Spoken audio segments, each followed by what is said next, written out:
नमस्कार दोस्तों। आज जो कहानी आप सुनने जा रहे हैं वो सिर्फ एक अपराध की कहानी नहीं है।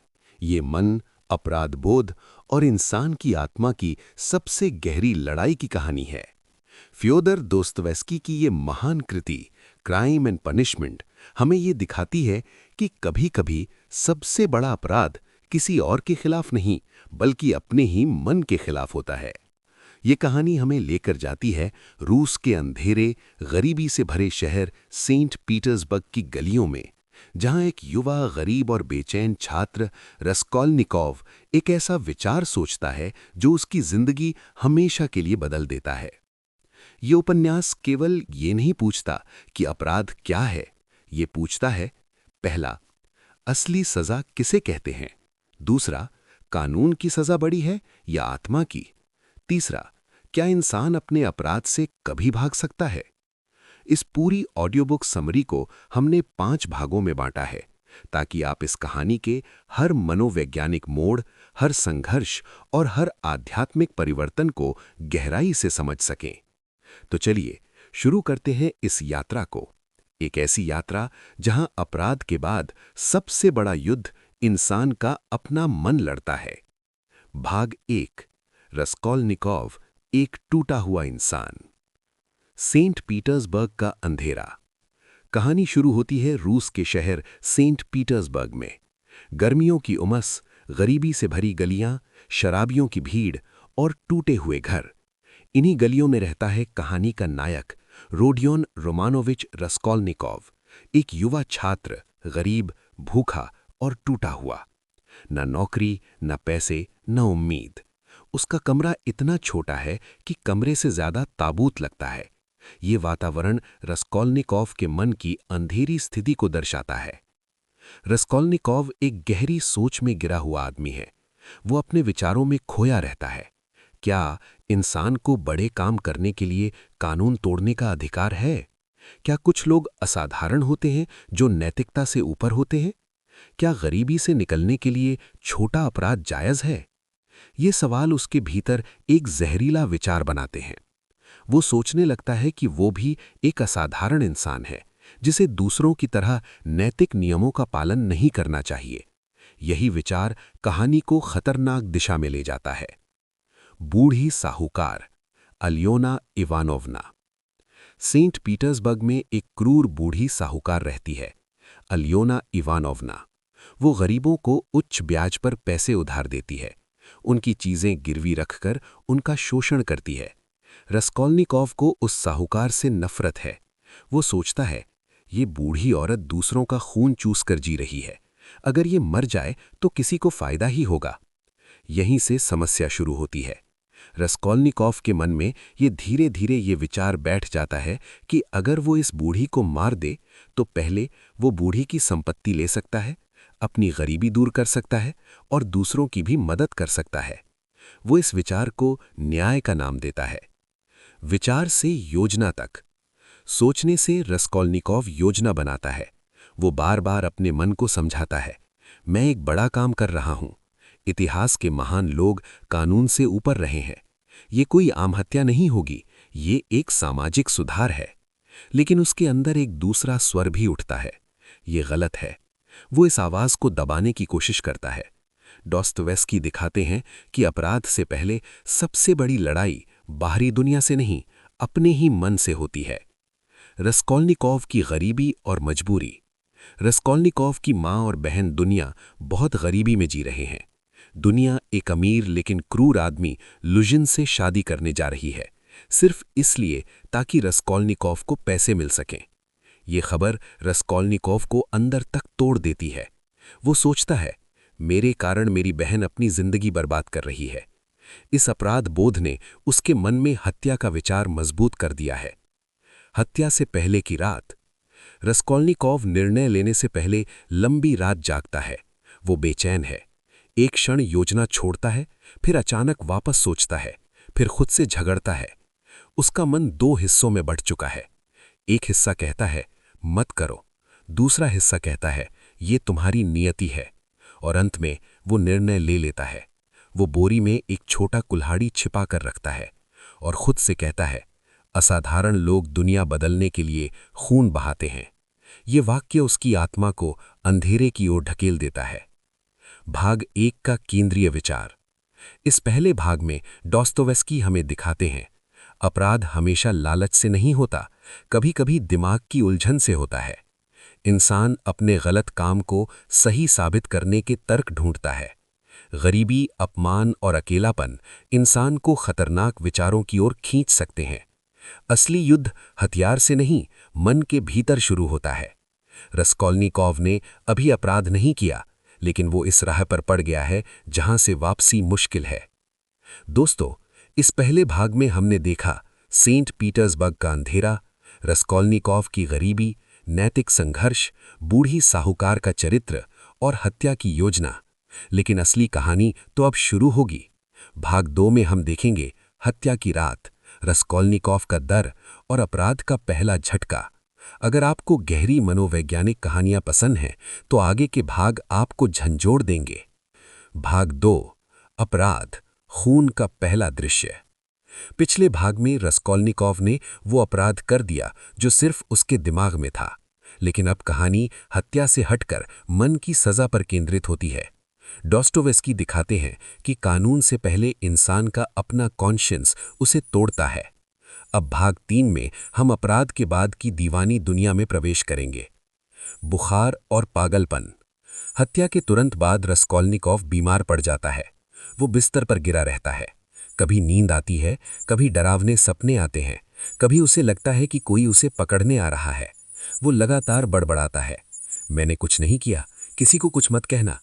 ये बीमारी शारीरिक नहीं, मानसिक अपराध बोध है। कई दिनों तक वो बेहोशी और होश के बीच झूलता रहता है। अपराध बोध की शुरुआत। अब रस्कोल्निकोव महसूस करता है उसे कोई देख रहा है, उस पर नजर रखी जा रही है, हर कदम पर शक है, लेकिन असल में कोई नहीं। ये उसका मन है जो उसे तोड़ रहा है। वो बार बार बाहर जाने से डरता है। उसकी धड़कन तेज हो जाती है जब भी कोई दरवाजा खटखटाता है। उसके भीतर एक अलग आवाज उठती है, तुम असाधारण इंसान नहीं हो, तुम साधारण हत्यारे हो। ये विचार उसके अहंकार को तोड़ देता है। पुलिस स्टेशन की पहली मुलाकात। एक दिन रस्कोल्निकोव को अपने लैंडलॉर्ड के पैसे का मामला निपटाने पुलिस स्टेशन जाना पड़ता है। लेकिन पुलिस स्टेशन पहुंचते ही उसका डर, उसका अपराध बोध फट पड़ता है। वो देखता है कि ऑफिस में साहूकार की हत्या की चर्चा हो रही है। पुलिस वाले बातें कर रहे हैं, कातिल चालाक होगा, शायद कोई गरीब छात्र, लेकिन जल्द ही पकड़ा जाएगा। ये सुनते ही रस्कोल्निकोव की सांसें तेज हो जाती हैं। वो बेहोश होकर गिर पड़ता है। पुलिस वाले हैरान होते हैं, इसे क्या हुआ? ये व्यवहार उसके खिलाफ एक बड़ा संदेह बन जाता है। पोर्फिरी पेट्रोविच, मनोवैज्ञानिक जाल। अब कहानी में प्रवेश होता है एक बेहद महत्वपूर्ण किरदार का, पोर्फिरी पेट्रोविच, जो इस केस का इन्वेस्टिगेशन अधिकारी है। पोर्फिरी सीधे सवाल नहीं पूछता, वो खेल खेलता है। वो रस्कोल्निकोव को बुलाता है और बातचीत ऐसे शुरू करता है जैसे वो एक सामान्य चर्चा हो, पर वास्तव में वो रस्कोल्निकोव के मन को पढ़ रहा होता है। वो कहता है, कातिल कितना चालाक रहा होगा, इतना चालाक कि शायद अपनी ही गलती से पकड़ा जाएगा। रस्कोल्निकोव घबरा जाता है, लेकिन वो कुछ कह नहीं पाता। पोर्फिरी जानता है, असली सच डर से बाहर आता है, गुस्से से नहीं। रस्कोल्निकोव का अजीब व्यवहार। हत्या के बाद उसका व्यवहार बदल जाता है। वो दोस्तों से कट जाता है, परिवार से दूर हो जाता है। सड़क पर चलते चलते अचानक रुक जाता है। कभी खुद से बात करता है, कभी बिना कारण हंस देता है। लोग उसे मानसिक रूप से बीमार समझने लगते हैं। लेकिन पोर्फिरी पेट्रोविच समझता है, ये बीमारी नहीं, अपराध बोध है। वो कहता है, आदमी अपना अपराध जितना छुपाता है उतना ही उजागर कर देता है। सोनिया मार्मलादेव, रोशनी और अंधेरा। अब कहानी में एक और महत्वपूर्ण किरदार आता है, सोनिया, एक गरीब लड़की जो अपने परिवार का पेट भरने के लिए समाज के सबसे कठिन रास्ते पर चलती है। वो दुख में भी शांत है, टूटी हुई होते हुए भी दूसरों को सहारा देती है। रस्कोल्निकोव उसकी ओर आकर्षित होता है क्योंकि सोनिया में वो इंसानियत देखता है जो उसके भीतर मर रही है। सोनिया इससे बिल्कुल उलट है, गरीबी में भी दयालु, दर्द में भी सच्ची और टूटन के बावजूद अपनी नैतिकता नहीं छोड़ती। रस्कॉल्निकॉफ सोचता है, मैं किस रास्ते पर चला गया? ये तुलना उसके अपराध बोध को और गहरा करती है। भाग 3 का केंद्रीय विचार। इस भाग में दस्तोयेव्स्की हमें दिखाते हैं, अपराध से बड़ी सजा अपराध बोध है। विचार से की गई हत्या वास्तविकता में नियंत्रण से बाहर हो जाती है। इंसान खुद से कभी नहीं भाग सकता। मानसिक यातना कानून से पहले शुरू हो जाती है। अब रस्कॉल्निकॉफ सिर्फ समाज से नहीं छिप रहा, वो खुद से भी भाग रहा है। दोस्तों, इस हिस्से में हमने देखा बुखार और पागलपन, पुलिस से पहली टक्कर, पोरफिरी की मनोवैज्ञानिक चालें, सोनिया और मानवता का प्रतीक और अपराध बोध का बढ़ता जहर। अब कहानी उस बिंदु पर पहुंचती है जहां रस्कॉल्निकॉफ अपने ही मन से हारने लगेगा। भाग 4 में हम देखेंगे पुलिस का जाल, रस्कॉल्निकॉफ के स्वीकारोक्ति के संकेत, सोनिया और रस्कॉल्निकॉफ के रिश्ते का गहराना और अपराध से भी भारी दंड, आत्मा की सजा।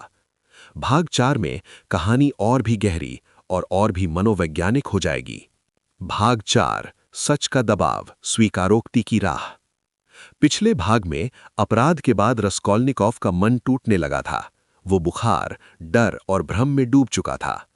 अब भाग 4 में कहानी अपराध से हटकर सच बोलने की इच्छा और मजबूरी के बीच की लड़ाई पर केंद्रित है।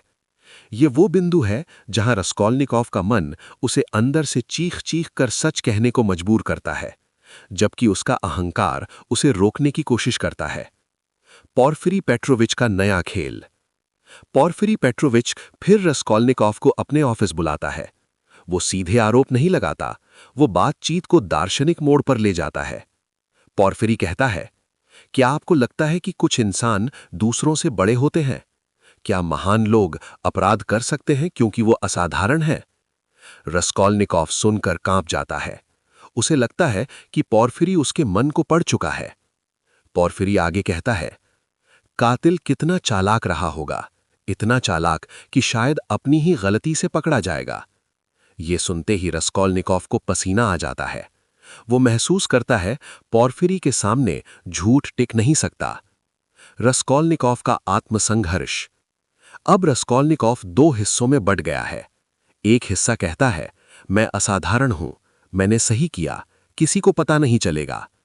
दूसरा हिस्सा कहता है, मैं एक साधारण हत्यारा हूं, मुझसे गलती हुई, मुझे सच बोलना चाहिए। ये मानसिक संघर्ष उसे कमजोर करता जा रहा है। वो सड़क पर चलता है तो हर चेहरा उसे शक की नजर से देखता हुआ लगता है।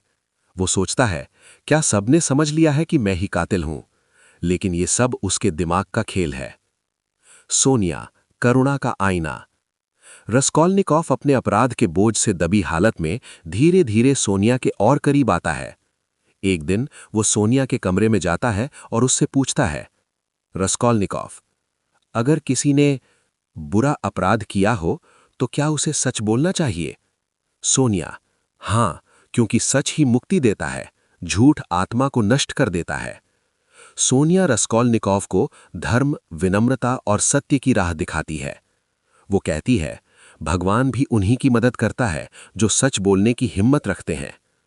रस्कॉल्निकॉफ के भीतर कुछ पिघलने लगता है। वो सोनिया को सब कुछ बताना चाहता है, लेकिन उसका अहंकार उसे रोक देता है। रजुमीखिन और परिवार का दबाव। अब उसके दोस्त रजुमीखिन और उसकी बहन दुनिया भी उसके अजीब व्यवहार से परेशान हैं। वे उसे बचाना चाहते हैं, लेकिन जब भी वे उससे सवाल करते हैं, रस्कॉल्निकॉफ या तो चिल्ला देता है या कमरे से भाग जाता है। उसकी मां उसे देखकर रो पड़ती है। दुनिया कहती है, रोडियन, तुम पहले जैसे नहीं रहे, तुम्हें क्या हुआ है? लेकिन रस्कॉल्निकॉफ उनकी आंखों में झांक नहीं पाता। उसे डर है, लोग उसके भीतर की सच्चाई पढ़ लेंगे। पोरफिरी की अंतिम चाल। अब पोरफिरी पूरी तरह सुनिश्चित है कि रस्कॉल्निकॉफ ही कातिल है, लेकिन वो उसे पकड़ता नहीं। वो जानता है, अगर रस्कॉल्निकॉफ खुद स्वीकार करेगा तो वो टूट जाएगा। पोरफिरी उससे कहता है, मेरे पास सबूत नहीं, पर मैं तुम्हारी आत्मा को देख सकता हूं और वो चीख रही है। ये सुनकर रस्कॉल्निकॉफ डर जाता है। पोरफिरी कहता है, सच बोल दो, ये तुम्हारे लिए आसान होगा। और ये पहली बार है कि रस्कोल्निकोव स्वीकारोक्ति के करीब पहुंचता है। रस्कोल्निकोव का टूटना। उस रात रस्कोल्निकोव अपने बिस्तर पर बिखरा हुआ बैठा है। वो चिल्लाता है, मैंने क्यों किया, मैंने क्या सोचकर। वो गहरी पीड़ा में है। उसे लगता है कि उसकी आत्मा जल रही है। वो कमरे में घूमता है, दीवार से टकराता है, अपने सिर को पकड़ता है। ये हत्या अब उसके लिए शारीरिक सजा नहीं, आत्मा की यातना बन चुकी है। भाग 4 का केंद्रीय विचार। भाग 4 में दस्तोयेव्स्की हमें दिखाते हैं, अपराध को छुपाना अपराध करने से भी कठिन है। इंसान खुद से नहीं बच सकता। सच बोलने की ताकत किसी भी दंड से अधिक होती है। सोनिया करुणा और सत्य का प्रतीक है। पोरफिरी मनोवैज्ञानिक सच्चाई उगलाने का मास्टर है। रस्कोल्निकोव अब अपराध से नहीं, अपने अपराध बोध से लड़ रहा है। दोस्तों, इस भाग में हमने देखा पोरफिरी की मानसिक चालें, सोनिया के साथ सच्चाई की बातचीत, परिवार का टूटता विश्वास, बढ़ता अपराध बोध और रस्कोल्निकोव का भीतर से टूटना। अब कहानी अपने सबसे निर्णायक मोड़ पर है। भाग 5 फाइनल में आप सुनेंगे स्वीकारोक्ति, सजा, साइबेरिया की यात्रा और रस्कोल्निकोव का आध्यात्मिक परिवर्तन। ये कहानी अब अपने चरम पर पहुंचने वाली है। भाग 5 स्वीकारोक्ति, सजा और पुनर्जन्म। पिछले भाग में रस्कोल्निकोव के भीतर का संघर्ष अपनी सीमा छू चुका था। अब वो उस बिंदु पर है जहां आगे बढ़ने का सिर्फ एक ही रास्ता बचा है, सच कहना। इस अंतिम भाग में हम उसकी स्वीकारोक्ति, उसकी सजा और उसके आध्यात्मिक परिवर्तन को देखेंगे। सोनिया के सामने सच। रस्कोल्निकोव धीरे धीरे सोनिया के कमरे तक पहुंचता है। उसका चेहरा पीला है, आंखें लाल हैं, आवाज कांप रही है। वो सोनिया के कमरे में बैठता है, कुछ देर चुप रहता है और कहता है, सोनिया, मैंने उसे मारा है। सोनिया के हाथ कांप जाते हैं, लेकिन उसके चेहरे पर डर नहीं, करुणा होती है। सोनिया रोते हुए कहती है, तुमने बुरा किया, लेकिन तुम बुरे नहीं हो। भगवान हर इंसान को माफी का एक रास्ता देता है। यही वो क्षण है जहां रस्कोल्निकोव पहली बार अपने अपराध को किसी और की आंखों में देखता है। सोनिया का रास्ता, पश्चाताप। सोनिया रस्कोल्निकोव को समझाती है कि उसे मानवता के सामने अपने अपराध को स्वीकार करना चाहिए। वो कहती है, चौराहे पर जाकर सबके सामने झुको, जमीन को चूमो और कहो, मैंने हत्या की है। तभी तुम्हें शांति मिलेगी। रस्कोल्निकोव इस विचार को अस्वीकार करता है। वो कहता है, क्यों, मैंने किसके खिलाफ पाप किया? मैंने तो एक बदमाश को खत्म किया। लेकिन सोनिया जानती है, ये तर्क अहंकार का है, सत्य का नहीं। अनंतिम लड़ाई, अहंकार बनाम अंतरात्मा। रस्कोल्निकोव के भीतर फिर 2 आवाजें उठती हैं। पहली आवाज अहंकार, तुम असाधारण हो, कानून तुम्हारे लिए नहीं बना। दूसरी आवाज अंतरात्मा, तुम एक हत्यारे हो, सच बोलो, मुक्त हो जाओ। ये संघर्ष उसे भीतर से खा रहा है। उसकी नींद टूटी हुई है, उसका मन भरा हुआ है, उसका चेहरा विकृत होने लगा है। वो किसी के सामने ठीक से खड़ा भी नहीं हो पाता। पोरफिरी की अंतिम बातचीत। पोरफिरी पेट्रोविच फिर रस्कोल्निकोव को बुलाता है, लेकिन इस बार उसकी आवाज नर्म है। वो कहता है, मैं जानता हूं कि तुमने किया है, लेकिन मैं तुम्हें पकड़ने नहीं आया। मैं चाहता हूं कि तुम खुद आने की हिम्मत दिखाओ। पोरफिरी उसे बताता है, अगर वो खुद जाकर सच स्वीकार कर ले तो सजा कम हो सकती है।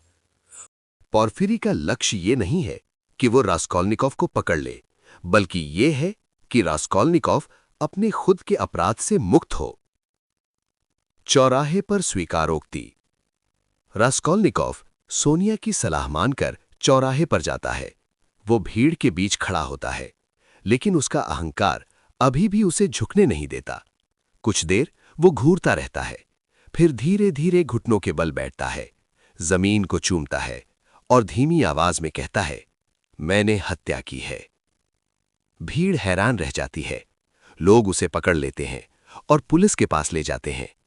रास्कोल्निकोव अब टूटा हुआ है, लेकिन वर्षों में पहली बार हल्का महसूस करता है। साइबेरिया की सजा। अदालत रास्कोल्निकोव को सजा देती है, 8 साल की कैद, साइबेरिया के श्रम शिविर में। सोनिया उसके साथ चलती है, वो उसे छोड़ती नहीं। साइबेरिया में रास्कोल्निकोव बर्फ, कठोर श्रम और कठिन जीवन से गुजरता है, लेकिन धीरे धीरे उसका हृदय बदलने लगता है। वो पहली बार मनुष्य की पीड़ा को समझना शुरू करता है। वो देखता है, दुनिया में खून, क्रूरता और अन्याय है, लेकिन प्यार और करुणा भी है। पुनर्जन्म, आध्यात्मिक परिवर्तन। सजा के कई महीने बाद सोनिया जेल में उससे मिलने आती है। रास्कोल्निकोव उसे देखते ही बेकार सी मुस्कान देता है, लेकिन सोनिया उसकी आंखों में झांक कर कहती है, तुम बदल रहे हो, तुम्हारे भीतर रोशनी उग रही है। धीरे धीरे रास्कोल्निकोव समझता है, असाधारण होने की उसकी सोच सिर्फ भ्रम था। अपराध से कोई महानता नहीं मिलती। सच्चा पुनर्जन्म स्वीकारोक्ति और करुणा से आता है। और एक दिन वो सोनिया की आंखों में वो सच्चाई देखता है जिसे देखकर उसका दिल पिघल जाता है। वो पहली बार रोता है, और यही रास्कोल्निकोव का आध्यात्मिक पुनर्जन्म है। पाठ 5 का केंद्रीय संदेश। दोस्तोयेव्स्की इस अंतिम भाग में बताते हैं कि अपराध का असली दंड कानून नहीं, अंतरात्मा देती है।